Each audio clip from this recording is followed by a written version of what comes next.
السلام علیکم ورحمۃ اللہ وبرکاتہ۔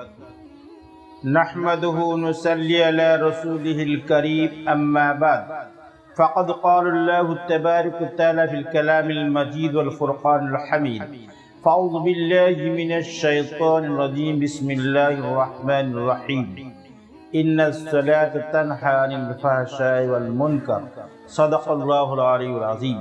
وقال النبی صلی اللہ علیہ وسلم، الصلاة عماد الدین، من اقامها فقد اقام الدین ومن ترک فقد ہدم الدین، او کما قال النبی صلی اللہ علیہ وسلم۔ مؤذن کی اذان سن کر اٹھا تکیہ سے سر اپنا، مؤذن کی اذان سن کر اٹھا تکیہ سے سر اپنا، خدا کو یاد کر کے بنا جنت میں گھر اپنا۔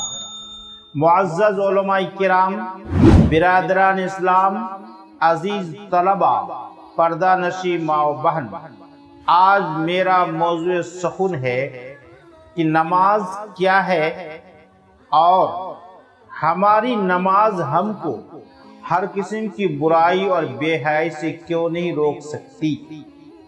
یہ میرا موضوع سخن۔ میرے محترم، آئیے پہلے ہم یہ معلوم کریں کہ نماز کیا ہے۔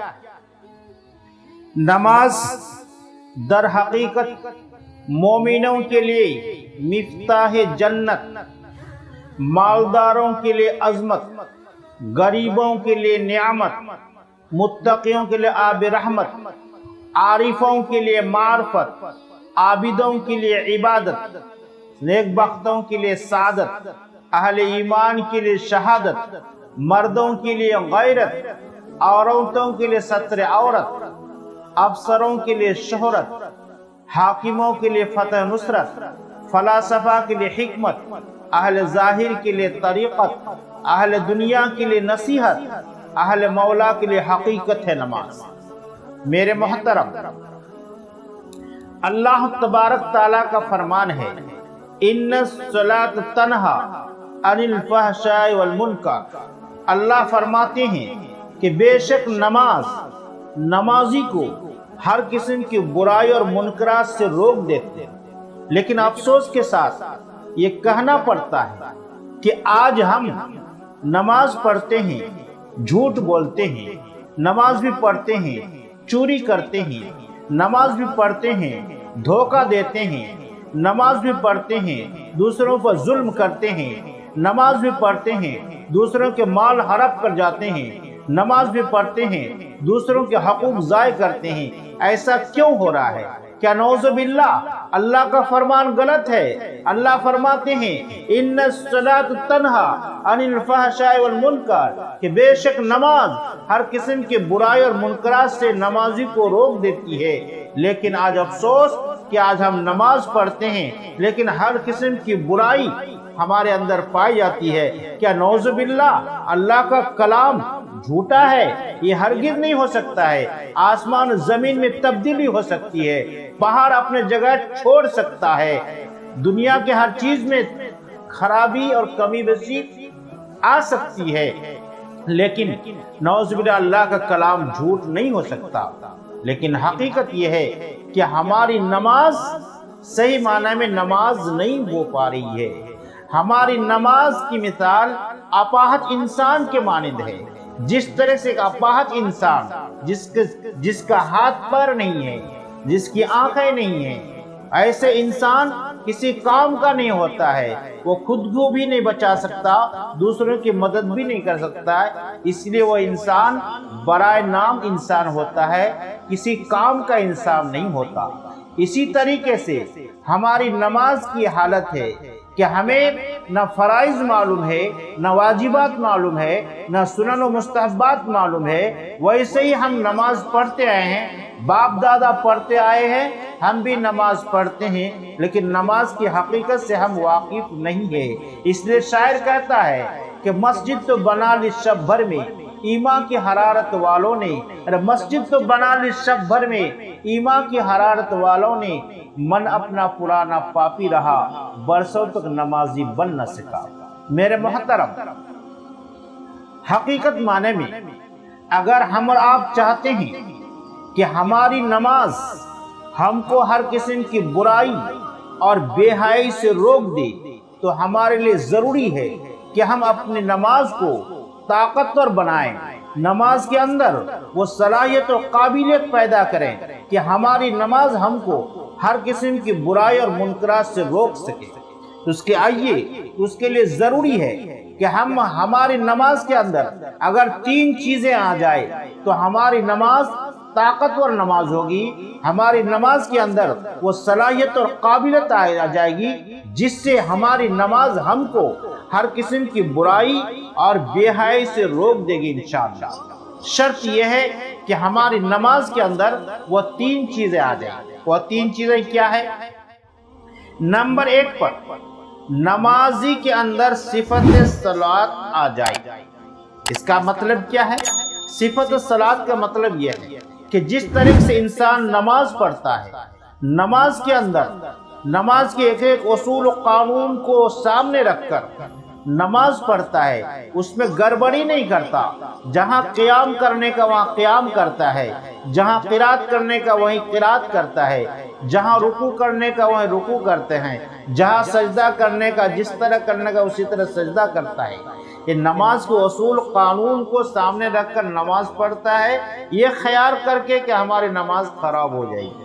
تو بہرحال جس طرح سے نمازی نماز کے اندر نماز کے اصول قانون کو مد نظر رکھ کر نماز پڑھتا ہے، اسی طریقے سے اگر نمازی نماز کے باہر کی زندگی کو شریعت کے ایک ایک اصول اور قانون کو مان کر زندگی گزارے گا، شریعت کے ایک ایک حکم کو مانے گا، اللہ رسول کے ایک ایک فرمان کو سامنے رکھ کر زندگی گزارے گا، تو ایسے نمازی کی نماز اس کو ہر قسم کی برائی اور بے حیائی سے روکے گی انشاءاللہ۔